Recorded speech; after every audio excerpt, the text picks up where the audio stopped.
Bonsoir à tous, le face-à-face de la semaine, Éric Zemmour, Agnès Pannier-Runacher, une heure de débat entre l'éditorialiste et la ministre chargée de l'Industrie. Voici quelques axes que nous aborderons ensemble. Alors que la crise sanitaire a réveillé la souveraineté industrielle, comment s'assurer que le plan de relance européen profite effectivement à l'industrie française? Automobile, sanitaire, nucléaire, militaire, quels sont les secteurs stratégiques dans lesquels la France doit investir aujourd'hui? Comment moderniser notre industrie française? Est-il possible d'éviter la délocalisation? Est-il possible de relocaliser? Et puis, l'industrie est-elle compatible avec la transition écologique? Voilà, c'est parti pour le face-à-face. Bonsoir Agnès Pannier-Runacher, bonsoir Éric Zemmour. Bonsoir. Agnès Pannier-Runacher, alors vous êtes ministre déléguée chargée de l'industrie, vous êtes entrée au gouvernement en 2018, vous avez rejoint En Marche en 2016, 10 ans après avoir connu Emmanuel Macron. Vous vous revendiquez comme étant de gauche. Vous avez notamment travaillé à l'hôpital public et aussi dans l'industrie. Voilà, grosso modo, pour vous situer. Alors on va commencer à parler des vaccins. Cette stratégie adoptée par l'Europe et par la France pour s'approvisionner rapidement, de façon autonome en vaccins, est-ce qu'elle a été bonne? Et que dit-elle des enjeux industriels à venir? Cette stratégie, elle a été le choix de la solidarité et de l'efficacité, compte tenu de ce qu'était l'Europe. Le choix de l'efficacité parce que l'Europe n'était plus une grande puissance productrice de vaccins. Je le rappelle, c'est l'Inde qui est le premier producteur de vaccins au monde aujourd'hui, 1,5 milliard de vaccins chaque année. Et il fallait mettre ensemble nos forces pour créer des chaînes de production industrielle sur notamment des produits qui n'existaient pas auparavant. Ces deux vaccins qui fonctionnent très bien aujourd'hui, le Moderna et le BioNTech Pfizer, qui sont des ARN messagers et pour lesquels il y avait très peu de capacités industrielles existantes en Europe. Donc c'est une prouesse technologique, trouver le vaccin. Et vous savez que BioNTech, c'est une entreprise allemande. Moderna, c'est une entreprise américaine. AstraZeneca, suédo-britannique. Les 3 premiers vaccins qui sont arrivés sur le marché. C'est une prouesse industrielle parce que partir de rien et fabriquer des centaines de millions de doses pour l'ensemble des habitants européens, c'était une gageure. Et c'est parce que nous avons créé des chaînes de production européennes que nous y sommes arrivés. Alors, j'imagine qu'on peut porter un jugement nuancé, mais nous y sommes arrivés parce qu'aucun pays, et c'est le cas aujourd'hui, n'était capable de produire des dizaines de millions de doses sur ses seules forces industrielles. Aujourd'hui, ni l'Allemagne, ni la France, ni la Belgique, ni les Pays-Bas, ni l'Espagne, ni l'Italie, qui sont les principaux pays qui contribuent à ces chaînes de production européennes, ne produisent tout seuls l'ensemble de la chaîne vaccinale. Et donc on a pris les plus gros et les meilleurs sur chaque étape de la chaîne vaccinale. Éric Zemmour. Alors, avant de vous répondre, je voulais vous dire que j'étais un peu étonné, voire choqué, au-delà de la drôlerie de la formule, mais puisque je vous ai en face de moi, j'en profite pour vous le dire, de votre formule sur la tribune des généraux, du carteron de généraux en charentaise. Je voulais vous dire que j'étais un peu... Alors, je trouvais ça drôle dans un premier temps, parce que moi, j'aime rire, et que la formule m'a amusé. Mais dans un second temps, je voulais vous dire que je trouvais ça un peu méprisant pour des gens qui ont donné leur vie à la France, qui sont d'un patriotisme absolument exemplaire et qui ont rendu certainement plus de services à la France que vous et moi réunis. Je trouve ça un peu hautain, un peu méprisant et surtout pas vraiment à la hauteur de l'enjeu qu'il décrivait avec un grand sens du patriotisme. Voilà, je voulais vous le dire dans un premier temps. Merci beaucoup de me donner l'occasion d'expliciter ma pensée, puisque j'entends votre argument. Moi, je vous renvoie à ce que disait le général de Gaulle, très exactement dans des circonstances assez similaires. Alors, bien entendu, il s'agissait d'un putsch à Alger, 60 ans, jour pour jour avant cette tribune, un putsch qui était porté par un carteron, ce sont ces termes, un carteron de généraux à la retraite, et avec un parallélisme des formes assez frappant, et notamment, effectivement, des valeurs qui sont portées en avant, la valeur, la France, la défense des valeurs françaises. J'aime la France, Monsieur Zemmour. Je l'aime, je pense, autant que vous. Peut-être même plus que vous. Ça m'étonne. Mais, en revanche, je n'aime pas qu'on utilise ces valeurs de l'armée et de la France pour ensuite appeler à la sédition. Et si vous lisez bien, parce que moi je l'ai lu jusqu'au bout, Moi aussi. cette tribune, et à la fin de la tribune, et c'est le même motif, le même argument que le général Boulanger, le même argument que ceux des généraux du putsch d'Alger, c'est la situation met en danger une certaine idée de valeurs traditionnalistes, etc. Et donc, parce qu'on défend ces valeurs, nous allons nous porter au secours de ces Français. Mais personne ne leur demande de porter au secours. Et si vous permettez juste d'aller jusqu'au bout, ce qui est intéressant, c'est qu'il parle au nom de l'armée, mais ce n'est pas l'armée en exercice. Vous savez, j'étais à la garde républicaine ce matin. Ça, ce sont des gendarmes qui sont chargés de la protection des Français, de la protection des institutions démocratiques. Et je peux vous dire qu'ils ne se reconnaissent pas du tout dans cette tribune. Ah oui. Une tribune dans laquelle vous avez d'ailleurs trois personnes qui ont été sur des listes du Rassemblement national. Je vais vous répondre. Et qui est donc quand même teintée politiquement. Je vais vous répondre. Ce qui est choquant pour la grande... C'est votre phrase qui est choquante. Alors d'abord, faites-moi l'amabilité de croire que j'avais compris votre plaisanterie. C'est-à-dire que j'avais compris votre référence au carteron de généraux à la retraite du général de Gaulle en 61. C'était fait pour ça. Quand même. Oui, non, je ne remets pas du tout en cause. Bon, merci. C'est déjà ça. Parce que si vous croyez que je n'avais pas compris, c'est pour ça que je trouvais ça drôle dans un premier temps. Je sais pas. Deuxièmement, que vous compariez 3 situations qui n'ont rien à voir. Boulanger, putsch d'Alger et la tribune aujourd'hui. C'est que là, alors là, on n'a pas la même... Attendez, laissez-moi finir. Le général Boulanger n'a pas fait de putsch, je vous le rappelle. C'est justement parce qu'il a refusé de faire un putsch qu'il a perdu et qu'il a fini sur la tombe de sa maîtresse à Bruxelles. 1. Deuxièmement, le putsch des généraux en retraite a échoué justement face au général de Gaulle. Ça, c'était un vrai putsch. Tout à fait. Là, il n'y a pas de menace. Ils ne disent pas qu'ils vont envoyer l'armée puisqu'ils sont à la retraite. Les généraux en question n'étaient pas à la retraite. C'était une plaisanterie du général de Gaulle pour les humilier et les mépriser. Ça a très bien réussi. Ça n'a rien à voir avec aujourd'hui. Et troisièmement, quand ils disent l'armée devra intervenir, ça veut dire que la situation sera tellement grave qu'on appellera l'armée. C'est pas eux qui vont l'envoyer, l'armée. Mais bien sûr que c'est comme ça que c'est écrit. Madame la ministre vous répond. Enfin bref, maintenant, donc je reprends la discussion. Alors, si vous permettez, Éric Zemmour, pardon, je lui laisse le dernier mot là-dessus et ensuite je vous relance. Ça y est, elle a eu le dernier mot. Non, ça n'est pas écrit comme ça. Mais si, c'est écrit comme ça. Moi, c'est comme ça que je l'ai compris. Alors peut-être. Et vous ne l'avez pas compris comme ça. Je ne l'ai pas compris comme ça parce que c'est très explicitement dit. Nous serons obligés de nous-mêmes, les forces actives seront obligées d'elles-mêmes. Et vous savez que... Vous l'avez dit vous-même, ils sont à la retraite. C'est pas eux qui commandent les forces armées. Bien sûr, mais ils jouent sur la confusion entre armées actives et personnalités. Madame la ministre, si vous retraite. permettez, il y a un sondage Harris qui donne raison aux généraux, 58% des Français. Alors ça aussi, il est très intéressant ce sondage parce qu'en fait, il pose les questions par rapport aux menaces qui sont pointées par les généraux. Et une partie des menaces sont réelles. Je veux dire, personne ne peut contester qu'il y a une menace terroriste dans ce pays. C'est plus qu'une menace terroriste. Je rappelle que la semaine dernière encore, il y a eu une attaque terroriste. Il ne parle pas de la menace terroriste, il parle de la menace de guerre civile dans les banlieue. Il parle d'un certain nombre de questions. Donc si vous demandez... Maintenant, c'est bon, parce que là, je crois qu'on est intervenu là-dessus. Donc je vais vous répondre sur les vaccins. Maintenant, sur les vaccins.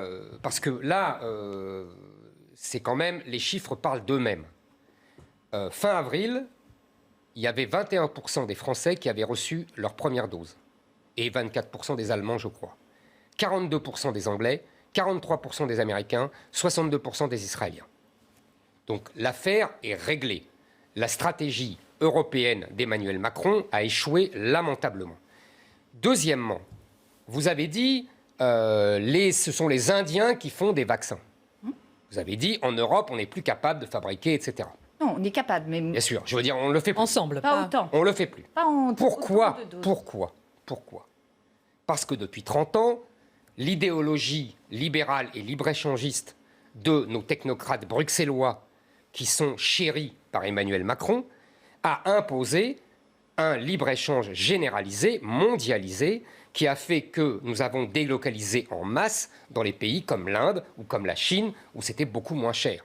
C'est donc l'idéologie libérale de l'Europe qui nous a conduit à ça. Pas seulement parce qu'on a aussi nos ennuis propres, nos charges sociales excessives, etc. Mais en tout cas, c'est cette idéologie-là. Donc maintenant qu'Emmanuel Macron vienne et dise à l'Europe, c'est à vous de régler cette question, c'est quand même extraordinaire puisqu'on demande à des gens qui ont été les fossoyeurs de l'industrie européenne de la ressusciter. Donc c'est un peu compliqué. Donc c'est un échec total. Alors, les Français, attendez, vous dites en plus, on va produire en France, en Allemagne, etc. Non, on ne va pas produire en France. En France, on ne produira rien. C'est en Allemagne qu'on va produire. En France, on va remplir et on va conditionner. C'est très humiliant pour les Français. C'est inexact, puisqu'on va également faire de la drug substance, c'est-à-dire du principe actif. Mais Excusez-moi, le principe actif, je l'ai là, c'est dans une usine en Allemagne. Pas sur tous les vaccins, monsieur Zemmour. Pardon, excusez-moi. Alors, Madame la ministre vous répond. Chaque chaîne vaccinale est spécifique. Oui. Et certains vaccins auront leur principe actif produit en France. C'est notamment le cas du vaccin. Le Pfizer, par exemple. Mais vous avez les chaînes vaccinales sur les mois qui viennent? Le Pfizer, il est à Marbourg, en Allemagne. Pas seulement à Marbourg, pardon. Là aussi, il y a 2 sites de production de drug substance aujourd'hui. Et c'est BioNTech qui a choisi la France comme 2e site pour le conditionnement. Ce qui veut dire que le conditionnement... Attendez, je sais que techniquement, c'est pas évident. Zemmour, si vous voulez que je puisse vous répondre de manière aussi éclairée que possible. Je vous en prie. Merci beaucoup. Donc... certains vaccins auront leur principe actif réalisé en France. J'attends. Vous m'avez pas donné d'usine, vous m'avez pas donné rien. Moi, je vous ai donné une usine à Marbourg en Allemagne. Sanofi, dans l'usine de Vitry, très simplement. Donc, et la production est en cours, puisque vous savez que les lots cliniques, pour faire les essais cliniques, sur lesquels Sanofi fera ses annonces dans la première quinzaine de mai, sont en cours de production. Donc, c'est pas virtuel, ça se passe. Il y a des doses qui sortent des lignes. Pas un gradient industriel, puisque nous en sommes encore à finaliser les essais cliniques. Deuxièmement, vous avez des sites qui font la formulation. C'est-à-dire pas que le conditionnement. La formulation, c'est la recette. C'est-à-dire vous prenez le principe actif et vous devez y ajouter l'adjuvant, un certain nombre d'éléments de matière. Et c'est une partie assez chimique et assez complexe. A fortiori sur l'ARN messager, c'est une technique nouvelle et c'est pour ça que c'est une prouesse industrielle, qui est particulièrement fragile. C'est un élément qui est tellement compliqué que vous n'avez pas plus de 10 sites en Europe qui sont capables de le faire. Pas plus de 10. Il se trouve qu'il y en a 4 qui vont produire en France. 4 sites sur cette partie-là. Je vous fais remarquer que le choix d'origine de la stratégie d'Emmanuel Macron a été catastrophique. C'est-à-dire que les pays qui se sont débrouillés tout seuls, qui ont été actifs tout seuls, comme les Anglais, comme les Israéliens, qui sont beaucoup plus petits que nous, et d'autres pays encore, même la Serbie, a vacciné plus que nous. La Serbie, je crois qu'on confond production de vaccins, non, mais je ne confonds pas. Et je pense qu'il ne faut pas mélanger les deux. Moi, je vous parle industrie. Et les Anglais, alors si vous parlez de... Moi, je vous parle d'abord de vaccination. Le choix, parce qu'il faut assumer ses choix. Vous parlez de vaccination, de production. Oui, les deux. Moi, je prends les deux. C'est-à-dire qu'on a été industrie, c'est pour ça. On a été ridicule dans les deux. Je crois pas. Mais si, ridicule pour le choix stratégique d'Emmanuel Macron d'avoir préféré, comme d'habitude, l'Union européenne, alors que ce sont les nations seules qui ont beaucoup mieux réussi. Et ensuite, le choix de la production, parce que je remarque que, par exemple, les Anglais ont tout de suite encouragé une entreprise française, et que c'est la fameuse Valneva, et que donc maintenant, elle sert les Anglais. Donc les Français seront servis après. Ne dites pas des choses fausses. Valneva n'a pas sorti une dose de vaccin et n'a pas vacciné une personne aujourd'hui. Elle est en retard par rapport à Sanofi. Donc je veux bien que Sanofi soit en retard. C'est marrant, elle a servi les Anglais, mais maintenant elle est en retard. Mais elle n'a pas d'autorisation de mise sur le marché. Elle ne vaccine pas aujourd'hui. Valneva est encore en essai clinique. Donc on peut dire tout ce qu'on veut. Valneva est une très bonne biotech. Je rappelle que l'État français est au capital de Valneva. C'est toujours intéressant de le savoir. C'est pour ça qu'on l'a pas sollicité. Valneva aujourd'hui n'a pas sorti une dose de vaccin qui a permis de vacciner quelqu'un. C'est la réalité. Non, ne dites pas le contraire. Moi, j'ai pas ça. Moi, je sais que Valneva a fourni les Anglais. Moi, je sais tout ce que j'ai. Ce n'est pas exact. Bon. Ce n'est pas Alors, exact. Madame la ministre, répondez sur la production. Non, mais très bien. Répondez sur la production. Moi, j'ai pas de. Moi, j'écris ce que je lis et je dis ce que je lis. On me dit Valneva, on lit. Non, mais je vous invite à regarder les communications de Valneva, puisque Valneva communique, il fait un état très précis. Est-ce que vous pouvez répondre Attendez, je voudrais continuer. Très bien. Sur l'Angleterre, sur la nation de l'Union européenne. Les choses soient précises. Bien sûr, sauf que moi, j'ai l'information avec. Éric Zemmour, on la laisse répondre sur la nation union de l'Union européenne, sur l'Angleterre, la production. Voilà. C'est également important. Les États-Unis ont une très bonne stratégie. Ils ont une autorité sanitaire qui existe depuis 2006. depuis 2006, qui n'a rien de nouveau, qui n'a pas spécialement été mise en place pour cela, dont les 2 missions sont de lutter contre le bioterrorisme et de lutter contre les pandémies et les maladies émergentes. L'Union européenne. Donc justement, cette autorité sanitaire était armée et préarmée au moment du début de la crise et a pu effectivement accompagner une stratégie vaccinale efficace en finançant les essais cliniques et en réservant les premières productions de doses de vaccins. Ça, c'est une stratégie efficace. C'est celle que le président Macron recommande de mettre en place pour l'avenir. 1 an après la bataille. Désolé. Excusez-moi, 1 an après la bataille. Monsieur, et pourquoi la France Monsieur Zemmour, si vous me coupez, je vais avoir du mal à essayer d'expliciter mon propos. Alors, terminez votre phrase et ensuite Éric Zemmour. Donc, c'est le président de la République qui a souhaité qu'on mette en place, mais avant même la pandémie, mais ça ne s'est pas fait tout de suite. C'est dans le programme, je le rappelle, de la présidente de la Commission européenne. Et puis, je reviens à votre propos. Si donc la France s'était reposée sur ses mérites propres pour faire des vaccins, où donc aurait-elle eu des vaccins ? Où donc aurait-elle eu des vaccins ? C'est vous-même qui dites, mais vous ne faites que le conditionnement. Oui. Mais pardon, dans ce cas-là, ça veut dire que nous n'aurions pas été capables de vacciner les Français. C'est bien parce que nous nous sommes appuyés sur des chaînes de production industrielle européennes que nous y sommes parvenus et que nous avons joué cette solidarité. On peut toujours faire mieux. Attendez. Mais attention à ne pas imaginer qu'on aurait pu battre tel et tel pays. L'Israël, je ne mets pas dans la même catégorie. Non, ça vous embête, ça je comprends. Non, c'est pas ça. Ils n'ont pas produit de vaccin. Et ils ont 60% de leur population qui est vaccinée. Ils ont 9 millions de population au total, ce qui fait 6 millions de doses adultes. Et 6 millions de doses adultes, c'est 3 semaines de production en France, si vous voulez. Donc ça n'a rien à voir en termes de rapidité vaccinale. En France, et le Royaume-Uni aussi, ils n'ont que 9 millions d'habitants, le Royaume-Uni peut-être. 28 millions de doses. Est-ce que le Royaume-Uni a 9 millions d'habitants, madame ? Le Royaume-Uni n'a pas 9 millions d'habitants. Le Royaume-Uni a fait le choix de vacciner essentiellement en AstraZeneca. Ce qui est un choix. Moi, je le respecte. Madame la ministre, AstraZeneca est un très bon vaccin. Je me permets de relancer. Celui qui ne veut pas voir, vous savez, c'est... Moi, alors, il y a un point que j'aimerais comprendre. Je veux continuer. Je veux continuer, Christine. Sur le Royaume-Uni, pardon, je veux juste comprendre. Je vous en prie. Sur le Royaume-Uni, ce que dit Éric Zemmour, il dit que le Royaume-Uni seul a été plus vite, plus fort que l'Union européenne. Et j'aimerais vous entendre là-dessus. C'est une évidence.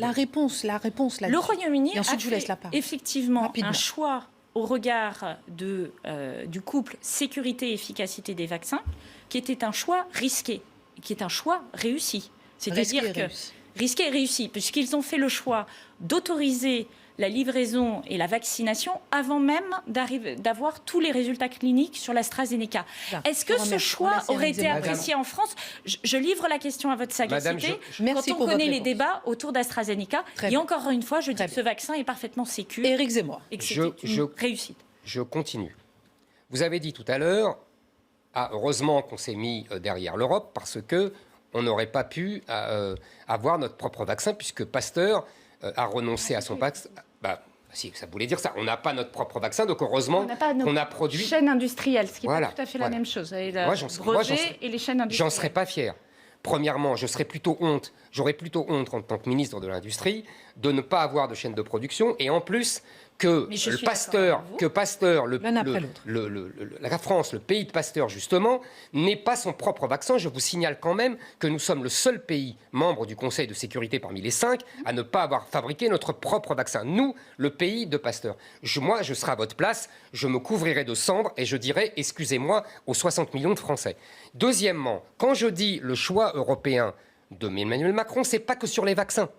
Il fait ce choix à chaque fois, et à chaque fois, c'est au détriment de la France. Je vous donne un exemple. Sur les batteries électriques, le fameux plan de batteries électriques. La Commission européenne va balancer, je crois, 3 milliards d'euros pour ça. Il y a 28 entreprises qui sont concernées. Il y en a 2 françaises, et encore 2 qui sont binationales. J'ai Solvay, qui est franco-belge. Exactement plus. Pardon. Il termine son argumentation. Déjà, Total, et ensuite on vous donne la parole. Total et Saft sont 2 entreprises et sont concernées. PSA est une 3e entreprise. Excusez-moi, moi j'ai 28 entreprises européennes avec 2 qui sont françaises. Non, ça c'est le Solvay deuxième. Et Automobile Sales Company. Voilà. Et le résultat, c'est qu'à chaque fois, Emmanuel Macron fait le choix du plan européen, et à chaque fois, ça se perd soit dans la technocratie, là, Bruxelles est le règne absolue de la démocratie, soit en plus au détriment des Français. Et troisième chose, en plus, si vous voulez, on ne sait jamais si l'industrie française va en profiter. On ne sait jamais. C'est toujours la bouteille à l'encre. Et c'est ça qui est un problème majeur. Et on le voit, on l'a vu avec les vaccins, on le voit avec d'autres sujets comme les batteries électriques. Est-ce que je peux peut-être répondre Il y avait d'abord un premier point où vous disiez, du coup, je n'ai plus le point en tête. Où il parlait de la stratégie d'Emmanuel Macron de façon générale. Non, c'était avant. On était encore sur le vaccin. Et vous disiez, oui, vous devriez vous couvrir de cendres. Oui, d'accord. Mais attendez, vous croyez qu'on n'a pas été déçus? Moi, je suis ministre de l'Industrie depuis 2 ans. J'ai travaillé dans l'industrie, dans la sous-traitance automobile. Je sais ce que c'est que l'industrie. J'ai démarré des productions. J'ai produit des pièces qui valaient pas très cher.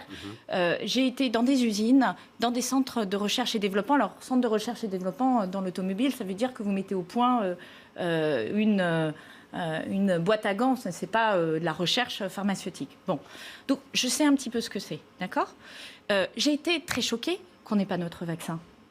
Et vous savez ce qui m'a motivée pour prendre ce métier ? C'est que je pense qu'en France, on a des pépites industrielles. Je pense qu'en France, on a des savoir-faire industriels de grande qualité. On a des techniciens, on a des ingénieurs.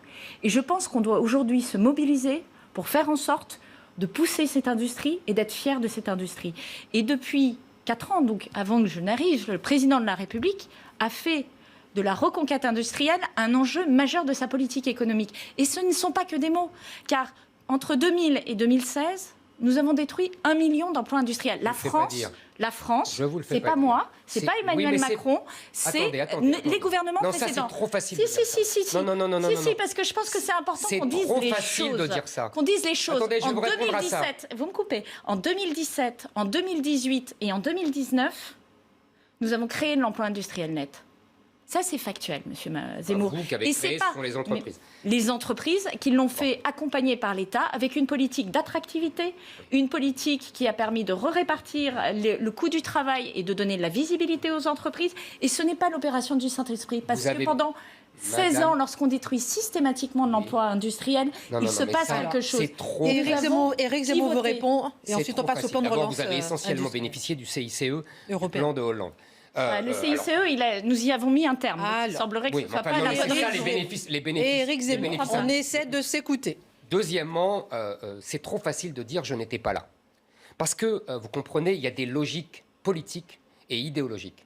Vous dites vous-même, vous êtes plutôt de gauche. Vous dites vous-même que vous appartenez à une majorité d'Emmanuel Macron, qui est l'héritier d'une politique. C'est-à-dire que, depuis 20 ans, toutes les élites françaises de droite et de gauche, au nom de l'Europe, au nom de la modernité, au nom de libre-échange, ont abandonné l'industrie française. Donc c'est trop facile de dire « Ah, mais moi, je défends l'industrie française » quand on arrive comme les carabiniers et que pendant 20 ans, on a incarné, vous incarnez sociologiquement, idéologiquement. À quel titre je l'incarne, mais oui, mais vous l'incarnez moi, en étant Premier ministre d'Emmanuel Macron. Je n'ai pas été commentateur. Attendez, il termine, ensuite on vous donne la parole. Vous incarnez quelque chose politiquement, idéologiquement, je dirais même sociologiquement. Et c'est comme ça. Vous incarnez l'idéologie dominante parmi les élites depuis 20 ans, qui a été le mépris et l'abandon de l'industrie. Alors, je ne me reconnais pas du tout dans ce que vous dites. C'est dommage parce que c'est précisément mon discours, et plus que mon discours, mon action, est justement de mettre en valeur l'industrie et de porter l'attractivité de l'industrie. On n'a jamais autant... Un discours depuis 2 ans. Ça tombe bien. On n'a jamais autant investi... Et même pas depuis 1 an. Non, depuis le confinement. Très exactement, depuis l'arrivée d'Emmanuel Macron comme président de la République qui assume une rupture avec ses prédécesseurs. C'est marrant parce que Montebourg n'a pas du tout ce souvenir-là d'Emmanuel Macron. Et lui aussi portait un discours industrialiste. Enfin, je veux pas... C'est votre histoire à gauche. Mais... Écoutez, moi, je n'ai pas milité politiquement avant 2016. Vous êtes de gauche ou vous n'êtes pas de gauche? Mais je suis citoyenne, je vais voter. Voilà. Comme tout le monde. C'est pas une insulte, hein? Non, c'est pas du tout une insulte et je l'assume. Mais en revanche, je n'ai pas fait partie du personnel politique. J'avais compris. Et je n'ai pas non plus été ni commentateur sur des plateaux de télévision depuis des années. Moi, j'ai travaillé dans le public, j'ai travaillé dans le privé. Mais je travaille aussi, vous savez. Des Français. Non, mais je dis rien de plus. Donc, juste pour remettre les choses au clair, depuis 3 ans, on n'a jamais autant investi dans l'industrie. Vous citez le projet batterie électrique. Le projet batterie électrique, c'est l'occasion de remettre une gigafactory en France. Et c'est la France qui aura la première gigafactory installée par rapport à l'Allemagne, soutenue par l'Union européenne. On va parler de l'électrique et de la voiture électrique. Et alors c'est justement, un peu plus de 3 entreprises, parce que c'est Total, c'est Saft. Quels sont, Madame la Ministre, les secteurs stratégiques dans lesquels la France doit investir aujourd'hui? L'automobile, justement, le nucléaire, le secteur médical, le secteur militaire? Alors, vous avez plusieurs approches. La première approche, c'est que nous soutenons les secteurs dans lesquels nous sommes forts historiquement et nous sommes en pleine transformation. Je pense à 2 secteurs évidents. L'automobile, puisque vous avez la transformation du moteur électrique et la transformation de la voiture connectée, où il va falloir investir massivement, et vous savez que la Chine investit massivement, et les États-Unis sont peut-être un peu en arrière de la main, mais sur la partie connectée, ils ont des plateformes numériques très fortes, donc ils ont des atouts. Vous avez l'aéronautique, où nous sommes le seul pays avec les États-Unis à être capable de construire un avion de A à Z, c'est-à-dire d'avoir toutes les compétences sur l'ensemble de la structure d'un avion. Donc ça, c'est un élément de force sur lequel nous devons continuer à investir dans un moment où, pour le coup, la crise sanitaire a un impact violent sur ce secteur, puisque les avions étant collés au sol, les compagnies étant en grande difficulté, elles ne sont pas pressées de racheter, de renouveler leur flotte d'avions. Ça, c'est le deuxième secteur. Et puis, vous avez des secteurs qui représentent qui sont critiques au titre de leur caractère essentiel pour la population. On l'a vu pendant le confinement, la santé, l'agroalimentaire, ce qu'on appelle les intrants critiques, c'est-à-dire ces éléments qui sont essentiels dans la fabrication d'un produit plus complexe et qui sont aujourd'hui fabriqués uniquement dans 1 ou 2 pays, pas nécessairement l'Asie et pas nécessairement toujours pour des raisons de bas coût d'ailleurs. Et puis, nous avons l'électronique et tout ce qui est autour des usages de la 5G. J'ajoute une chose, le choix que nous avons fait aussi, c'est d'investir sur l'ensemble des secteurs industriels. C'est-à-dire que nous avons des secteurs critiques, mais nous soutenons globalement les PME pour qu'elles montent en compétences et qu'elles se modernisent. Et c'est vraiment la colonne vertébrale de notre plan de relance. Éric Zemmour vous répond. Alors, il y a 2 choses distinctes dans ce que vous avez dit. Vous avez dit on soutient les secteurs traditionnels et forts. Sur lesquels nous avons des atouts. Voilà. Et vous avez cité l'automobile. Tout à fait. En premier. Moi, j'avais plutôt l'impression inverse. Vous êtes en train, encore une fois, avec la Commission de Bruxelles, en train de liquider l'industrie automobile française. Avec cette contrainte complètement folle qu'a émise la Commission de Bruxelles d'un moteur et des voitures électriques en quelques années, alors que les Français étaient très bons dans le moteur thermique et en particulier le moteur diesel, vous êtes en train de liquider l'industrie automobile française qui, pour s'en sortir, délocalise à tout va. Et du coup, il y a des pertes d'emplois énormes. J'étais la semaine dernière à Châtellerault dans les fonderies du Poitou. Vous savez, cette entreprise, vous connaissez. J'ai rencontré des ouvriers qui étaient désespérés parce que qu'est-ce qu'a fait Renault? Ils ont délocalisé cette entreprise et ils l'ont délocalisée en Espagne et en Turquie. Pourquoi? Parce que justement, Renault subit les foudres de la Commission de Bruxelles avec son plan européen que vous approuvez sur la transformation ultra rapide dans l'électrique. En plus, vous allez faire une césure sociale énorme, au-delà de la perte d'emploi qui va être colossale, parce que je ne parle pas des sous-traitants, etc., parce que c'est ça qui se passe. C'est un sous-traitant. On est bien d'accord, mais donc c'est pour vous dire. Et deuxièmement, sur le plan social, vous savez très bien que la voiture électrique, c'est bien pour la ville, mais que ce n'est pas absolument bien pour la campagne, pour les gens qui se déplacent beaucoup en dehors des villes, etc. Donc, et que sociologiquement, ce sont plutôt les gens modestes qui vont continuer à avoir besoin de moteurs thermiques et que vous sacrifiez sans absolument une once de scrupule et que vous privilégiez, comme d'habitude, les gens des métropoles. Remarquez, c'est de bonne guerre électorale puisque c'est l'électorat d'Emmanuel Macron. Mais si vous voulez, ne venez pas dire que vous soutenez l'industrie automobile. Alors, non, vous sacrifiez l'industrie automobile française. Elle vous répond. C'est pas notre action en réalité. Notre action, c'est de prendre la mesure d'une chose que nous remonte la population et qu'elle a remonté très largement, et y compris dans la France périphérique, parce que je rappelle que l'industrie, c'est dans la France périphérique. Absolument. 70% de l'industrie est dans la France périphérique. Ce qu'il en reste. Ce qu'il en reste, enfin, nous avons quand même quelques leaders mondiaux et je crois qu'il faut arrêter de se battre la coulpe et d'être toujours dans la détestation justement de l'industrie. Vous savez, vous disiez à l'instant qu'il fallait être dans la fierté, qu'il fallait aimer la France. Oui. Eh bien, je pense que ça fait partie des éléments sur lesquels il faut être assumé, qu'on ait aussi des pépites industrielles sur le territoire. Madame, et c'est également vrai dans l'automobile. Quand on établit un délit d'écocide, on ne dit pas qu'on soutient l'industrie. Hein. Excusez-moi, là... là, vous me coupez encore la parole. Si je peux aller... Non, donc, mais c'est vrai que, si vous permettez, je vois même dans le programme présidentiel d'Emmanuel Macron, il y avait quand même un constat industriel assez sévère sur le constat de l'industrie française. Je vous laisse terminer. Oui, tout à fait. Et c'est pour ça que nous nous sommes mobilisés pour réinvestir ce sujet de l'industrie, parce que nous estimons que c'est la colonne vertébrale de notre économie, notamment dans les territoires périphériques que vous mentionnez. Alors, il parlait de l'automobile. Oui, vous avez raison. La transition écologique est un défi absolument majeur pour le secteur automobile. Oui, c'est parfaitement exact. Et ce que nous faisons avec Bruno Le Maire, c'est précisément d'aider ces entreprises à faire cette transition. Cette transition en étant très clair.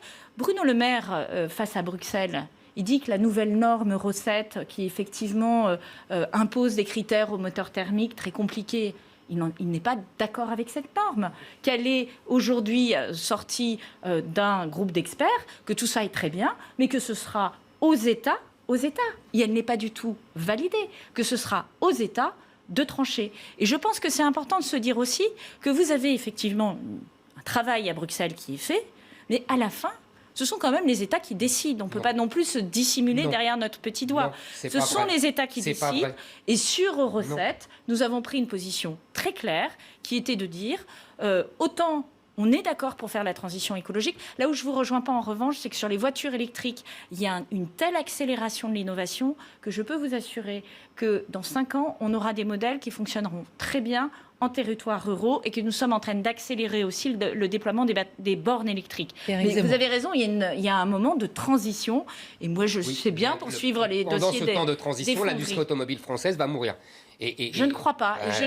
Et deuxièmement, quand vous dites ce sont les États, non, madame, vous savez très bien que les États sont soumis à Bruxelles, surtout avec Emmanuel Macron qui a une idéologie européiste absolument non, parce que la délirante. Preuve en est que c'est le seul à oublier les intérêts de la France. De l'économie prend une position contre cette norme. Pour prendre juste un exemple très c'est pas la première fois que Bruno Le Maire dit quelque chose et que les faits le démentent. Par exemple, il était contre le rapprochement entre Veolia et Suez et ça s'est fait. Donc, vous voyez, parfois...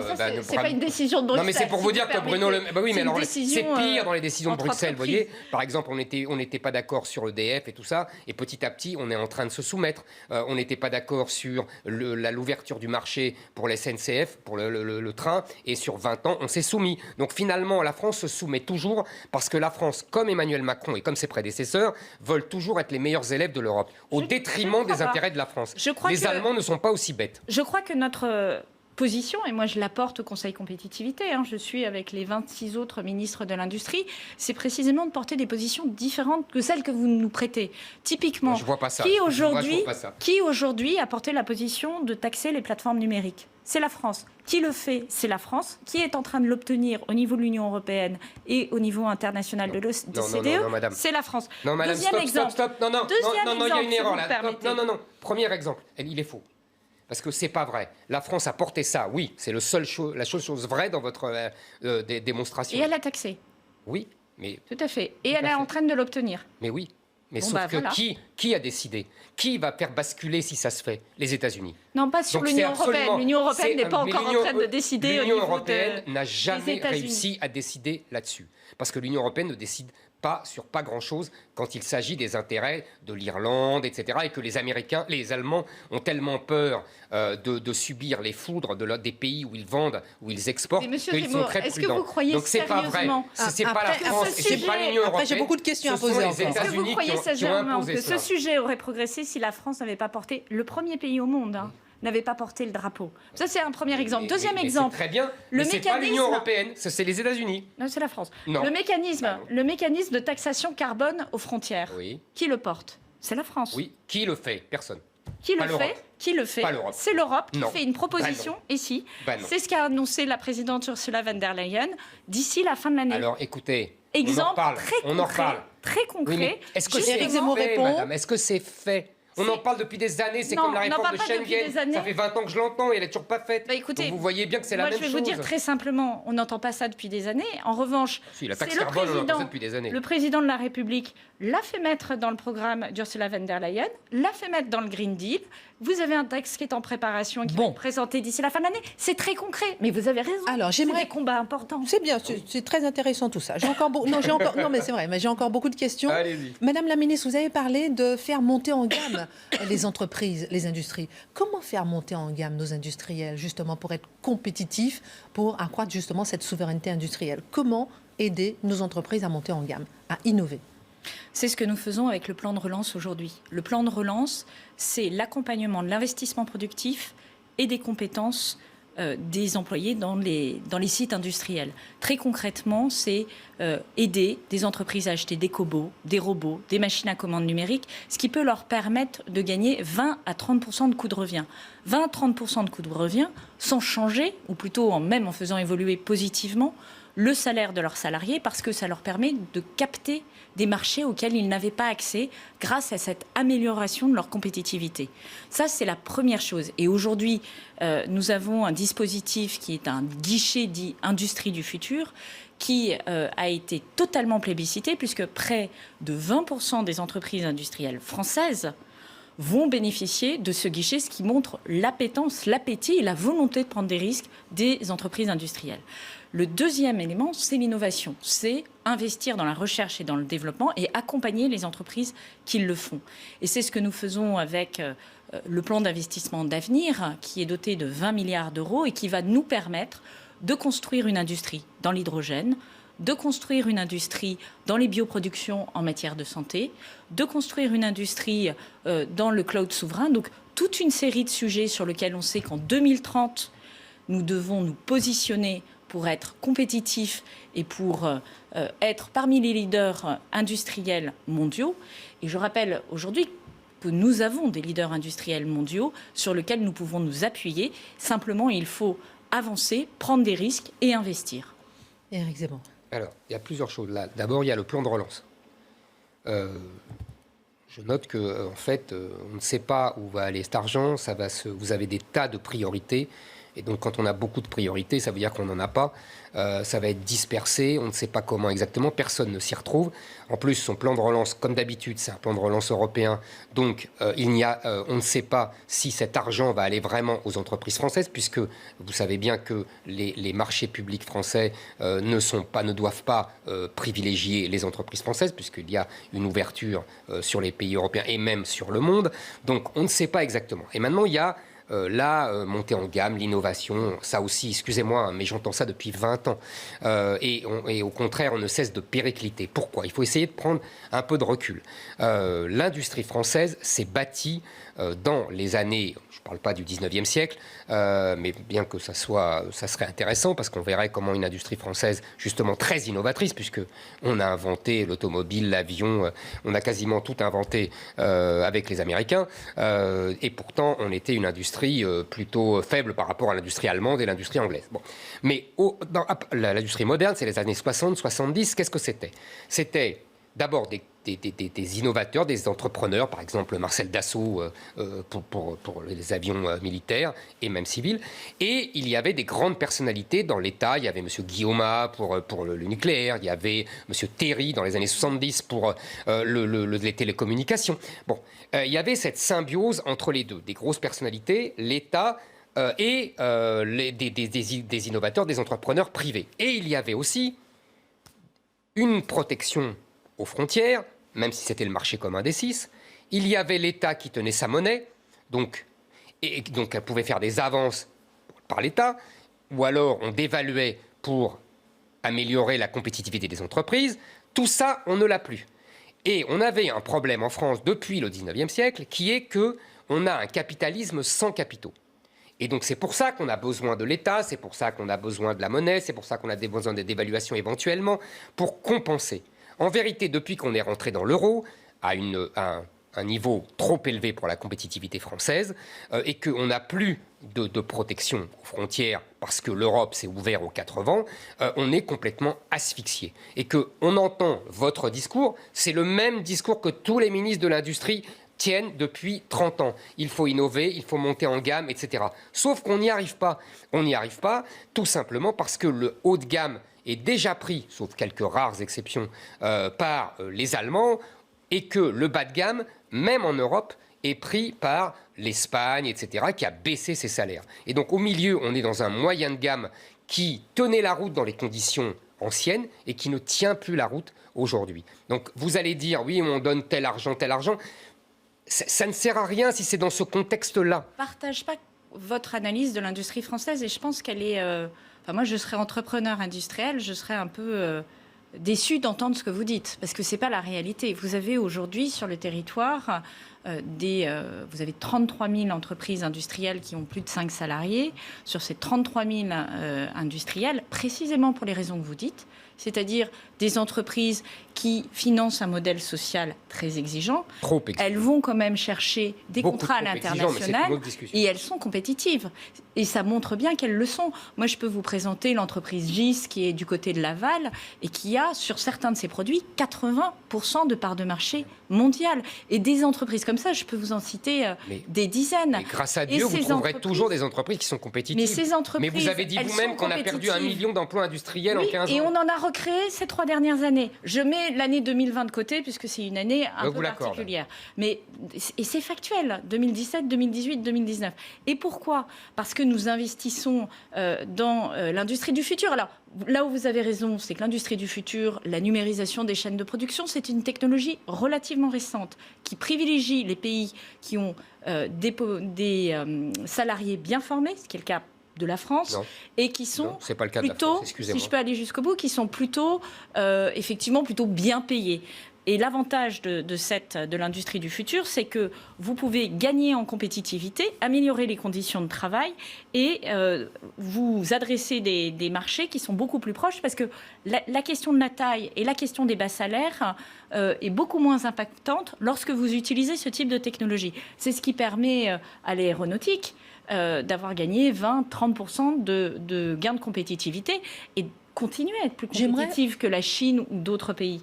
Donc vous voyez, bien sûr que ce n'est pas impossible. Et surtout, moi je peux vous présenter des entreprises sur le territoire qui ont été accompagnées. Prenons les entreprises qui vaccinent. Les entreprises, elles font plus d'investissements productifs non plus. Hein, non, mais attendez. Alors Éric Zemmour vous répond là-dessus. Les 3 entreprises qui aujourd'hui... Elles investissent dans l'immobilier, elles ne font pas d'investissements productifs. Je ne peux pas vous laisser dire ça. Les 3 entreprises qui aujourd'hui sont en train de produire du vaccin, c'est des chaînes de production qui n'existaient pas en juin dernier, qui ont été accompagnées par l'État. Et manifestement, ça fonctionne. J'aimerais que vous répondiez peut-être à Éric Zemmour. Ne soyons pas dans la fatalité. Et ça, c'est ce que je veux dire, à condition sur le plan de relance. Et c'est ce que nous faisons. Et nous n'avons jamais autant accompagné d'entreprises. Le plan de 2008-2009, c'est une centaine d'entreprises de dossiers pour la relocalisation. Nous sommes déjà au-delà de 1000 dossiers. D'entreprises accompagnées sur le territoire. J'aimerais que vous répondiez au plan de relance européen. Il n'y aura pas de relocalisation, et vous le savez très bien. Eh bien, je vais vous citer les noms des entreprises. Laissez-moi finir ma phrase.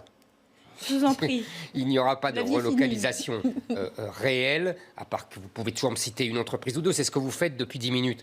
Vous me citez une ou deux entreprises, vous dites « Ah bah oui, vous voyez que la France est compétitive ». Non, vous le savez très bien. On a perdu un potentiel énorme industriel depuis 30 ans. Et donc, on a ruiné la puissance industrielle. On est à 13% de part de PIB pour l'industrie, alors que les Allemands sont à plus de 20 et que les Italiens sont à 20. Vous le savez très bien. Donc arrêtez de vous gargariser. J'ai l'impression que vous êtes vraiment en train de dire, regardez, comme tout va bien depuis que je suis là. Ah non, c'est pas du tout ce que je dis. Je vous assure, c'est indécent. C'est tout à fait le contraire. Mais moi, c'est l'impression que vous me donnez. C'est indécent, je vous assure. C'est l'impression que vous avez envie d'avoir. Non, pas du tout. C'est sidérant, je vous entends, c'est sidérant. Quand vous dites, on a une main-d'œuvre bien formée, vous me faites rire. On a évidemment une main-d'œuvre bien formée dans quelques îlots, comme par exemple l'aéronautique. Mais sinon, globalement, vous avez vu les chiffres, vous avez vu les études, le classement PISA, le classement de la... C'est pas la même chose. Non, pas seulement des jeunes, des salariés aussi. Des salariés aussi, madame. J'ai vu les chiffres des salariés, pas seulement des jeunes. Les jeunes, c'est une catastrophe. Les classements PISA sont catastrophiques. Mais aussi le classement de numératie et de littératie pour les salariés français. On est, je crois, 26e. J'avais donné les chiffres dans l'émission. Ça, c'est pour les adultes. Madame la ministre. L'industrie, ce sont des emplois à valeur ajoutée. Ça dépend lesquels.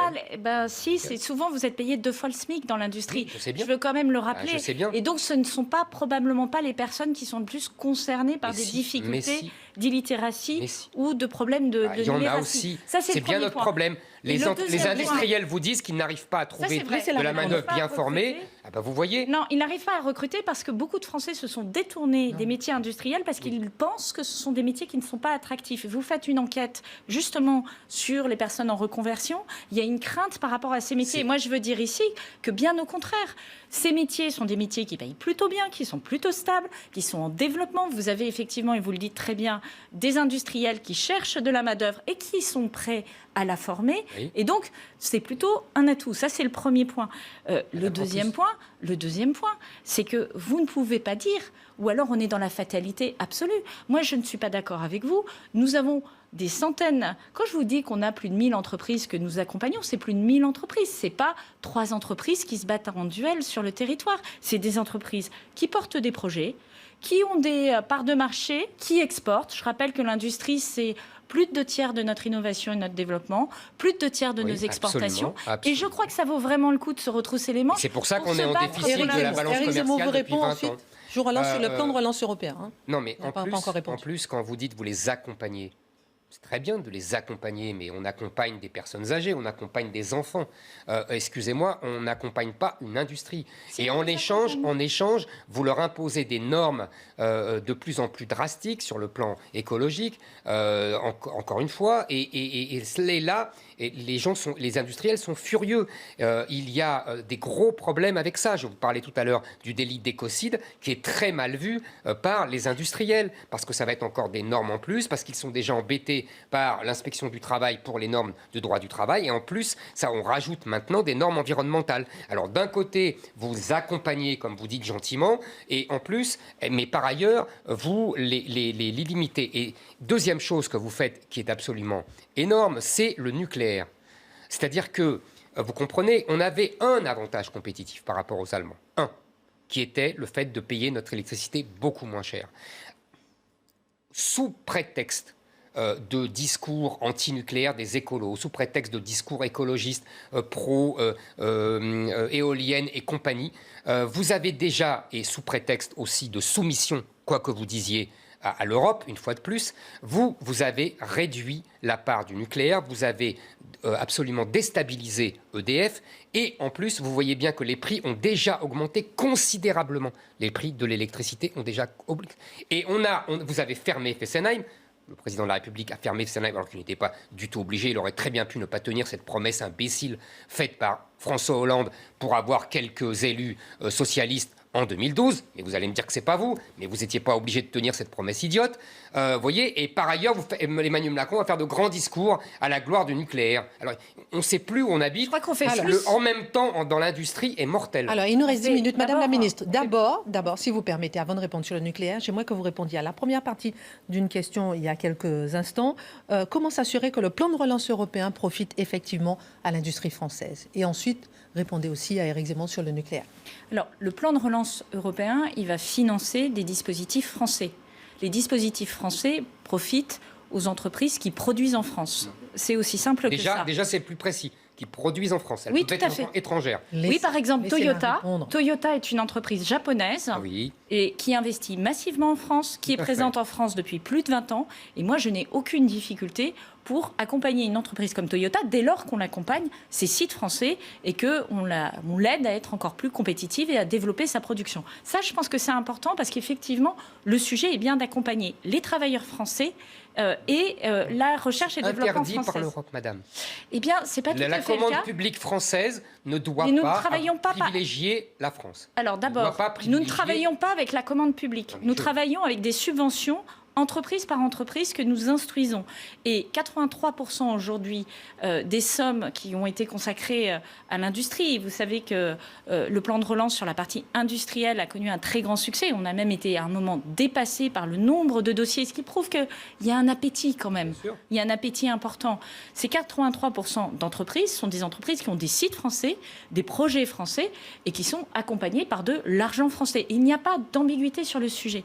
Sur le sujet de la commande publique, vous avez raison de dire qu'on n'a pas le droit de privilégier la commande publique française versus la commande publique européenne. Pour une raison très bonne, qui fait que nous partageons ce point de vue, c'est que quand Alstom va exporter ses bus et ses locomotives et ses trains dans d'autres pays européens, si la commande était fermée, il aurait du mal à rentrer sur ces marchés-là. Donc ça, c'est un point qui est important.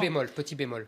C'est pas seulement avec les autres Européens qu'on n'a pas le droit de discriminer ou de sélectionner. C'est avec le monde entier. Alors ça, c'est c'est pas tout à fait exact non plus, puisque nous avons un article... Vous savez très bien qu'il n'y a pas de l'équivalent de Buy American Act, vous le savez très bien. Alors, je vous renvoie au traité, puisque vous avez un article qui permet justement dans la commande publique de valoriser le contenu européen. C'est-à-dire que vous pouvez, dans l'appel d'offres, et on l'utilise, ça a été utilisé par la RATP par exemple, de concilier la valeur ajoutée européenne et de classer... Quand vous avez accepté les Bombardier avant que Alstom ne rachète Bombardier. C'était des Européens. Je crois que Bombardier produisait en France, s'agissant des sites en question. Donc on était sur une production française.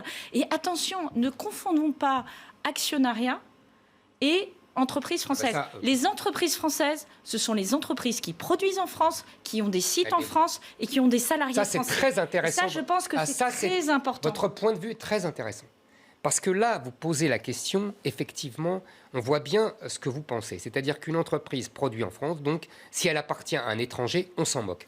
C'est très typique de la mentalité macronienne. C'est-à-dire que moi, je me souviens qu'Emmanuel Macron, quand il était conseiller de François Hollande à l'Élysée, avait conseillé à François Hollande de vendre, d'accepter le rachat d'Alstom, en tout cas la partie la plus brillante technologiquement, puisque vous parliez de pépites, puisqu'on avait les fameux Arabelle qui étaient fondamentaux pour... et qui sont toujours produites en France. Oui, elles sont toujours produites en France, mais elles appartiennent aux Américains. Merci pour General Electric, qui a pu ainsi prendre notre technologie. Elles appartiennent à une entreprise vous avez raison, qui a un capital éclaté dans le monde entier, comme beaucoup d'entreprises. Elle appartient aux Américains, madame. Non, vous êtes approximatif. Non, je ne suis pas... General Electric, ce sont les Américains.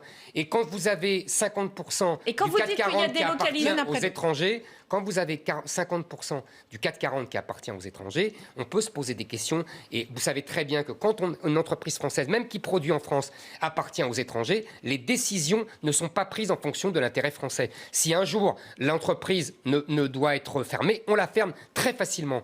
Donc c'est pas la même chose, excusez-moi. Madame la ministre, je vous laisse répondre et ensuite sur le nucléaire. Ça ne suffit pas de dire que c'est produit en France, ça ne suffit pas. Je pense que c'est très important de distinguer les entreprises qui produisent en France des entreprises qui ne produisent pas en France. Et d'ailleurs, pour aller dans votre sens, on ne peut pas à la fois dire que certains groupes délocalisent et s'en fâcher, alors qu'ils sont cotés à la Bourse de Paris et qu'ils ont leur siège social en France, et même parfois rejeter des industriels qui ont une tradition de production en France, même si leur origine est étrangère. Là où je vous rejoins, c'est que, et c'est ce que nous faisons, nous sommes le premier pays européen à l'avoir mis en place, c'est que nous filtrons les investissements étrangers.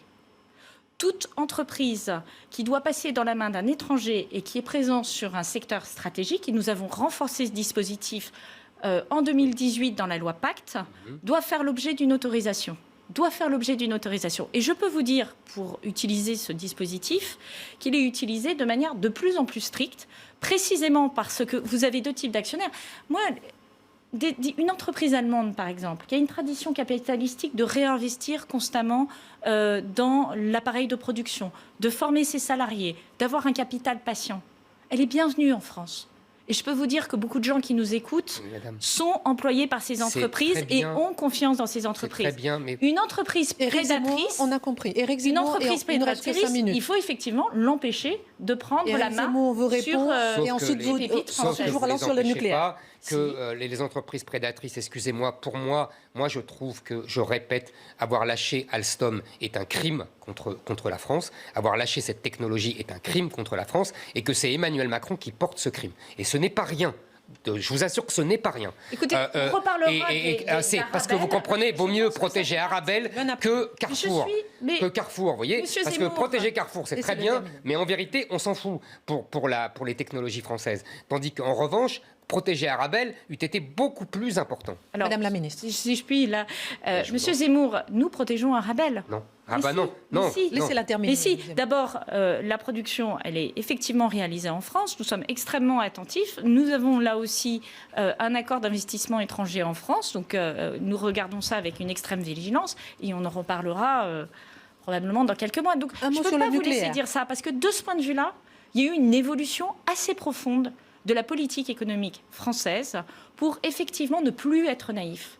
Ne plus être naïf. C'est-à-dire accepter des investissements étrangers en France, lorsque ces investissements sont portés pour faire fructifier, développer une entreprise, faire monter en compétence les salariés.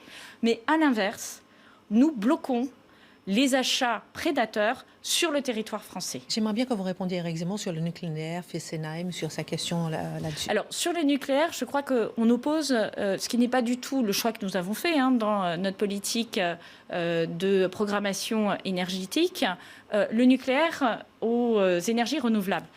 Ce que nous disons, c'est qu'on a besoin des deux. On a besoin des deux. On a besoin du nucléaire parce que c'est une énergie de base qui fonctionne quelles que soient les conditions de température et de pression. Donc on en a besoin. Et nous sommes en plus, effectivement, vous le dites très bien, nous avons cet atout-là sur l'Allemagne et sur d'autres pays. Nous avons une industrie nucléaire qui est plutôt pointue, qui a un petit peu perdu de sa splendeur ces dernières années, mais qui quand même est plutôt pointue.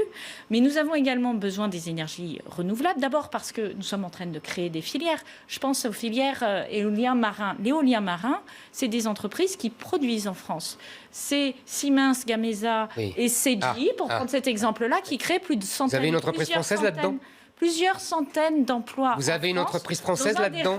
Vous ne répondez pas à ma question. Vous avez une entreprise française là-dedans ? Non.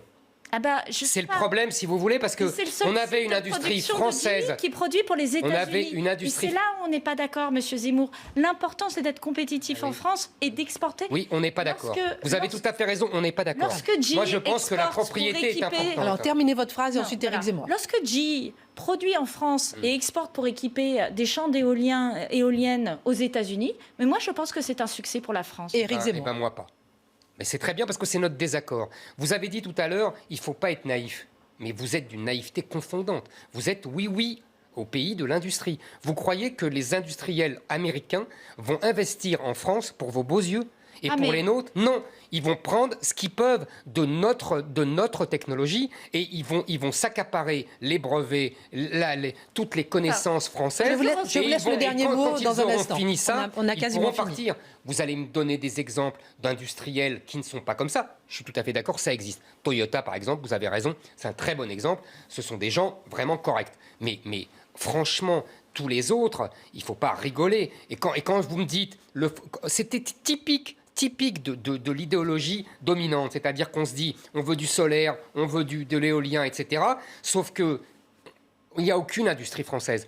Et on va acheter aux Allemands, aux Chinois, etc. En revanche, on a une industrie qui est à la pointe, eh ben on la saccage. On la saccage. Parce qu'en 10 ans, on était à 80% de la part de l'électrique, du nucléaire dans l'électrique. En 10 ans, on a comme objectif 50%. Je vous rappelle que c'est l'objectif de votre gouvernement. 2050. Merci. On déstabilise la filière. Vous avez dit vous-même pertinemment qu'elle avait beaucoup baissé techniquement. C'est parce que justement, vous savez pourquoi elle a baissé techniquement ? Je vais vous dire pourquoi. Parce que je connais bien des gens qui travaillent à EDF. C'est parce que justement, ils n'arrivent plus à attirer les meilleurs ingénieurs. Parce que les gens disent, non, on ne travaille pas dans le nucléaire, c'est mort. Merci, voilà, c'est ça la question. Madame la ministre, le dernier mot, le mot de conclusion en 1 minute. Sur les 2 exemples que vous donnez, ce sont des développements avec les technologies qui sont importées par les entreprises étrangères et qui nous apportent de la technologie, qui font du transfert technologique. Et c'est là où vous êtes dans l'approximation, Monsieur Zemmour. Parce qu'en fait, ce qui compte, c'est d'où viennent les brevets, qui les développe. Si la R&D, la recherche et développement, est portée par des entreprises étrangères qui choisissent la France pour investir parce qu'elles considèrent que pour des raisons d'infrastructure, que pour des raisons de bassin d'emploi, que pour des raisons de situation en Europe, c'est le bon pays pour développer pour l'Europe et pour le monde, moi je salue cela. Et je ne suis pas dans la naïveté. Vous savez, j'ai travaillé dans la sous-traitance automobile. La sous-traitance automobile, c'est la guerre permanente. Et vous luttez contre les Polonais, contre les Chinois. Et je pense que je connais un petit peu comment ça se passe. Mais je crois aussi qu'on ne peut pas s'essuyer les pieds sur l'industrie française. Et je suis un peu, Oui, ça m'émotionne un peu d'entendre ces espèces de vérités plaquées que vous dites sur le thème « l'industrie n'existe plus ». Non, ce n'est pas la réalité. Ce n'est pas la réalité que vivent les industriels sur le terrain et ce n'est pas ce qu'ils me disent par rapport au plan de relance. Et je peux vous dire que le plan de relance est plébiscité sur le terrain. Merci beaucoup Éric Zemmour pour cette émission. Merci beaucoup Agnès Pannier-Runacher pour ce face-à-face. Tout de suite, le symbole du patriotisme français. Parcours de Jeanne d'Arc dans la belle histoire de France. Au-delà des clichés, qui est Jeanne d'Arc? C'est maintenant.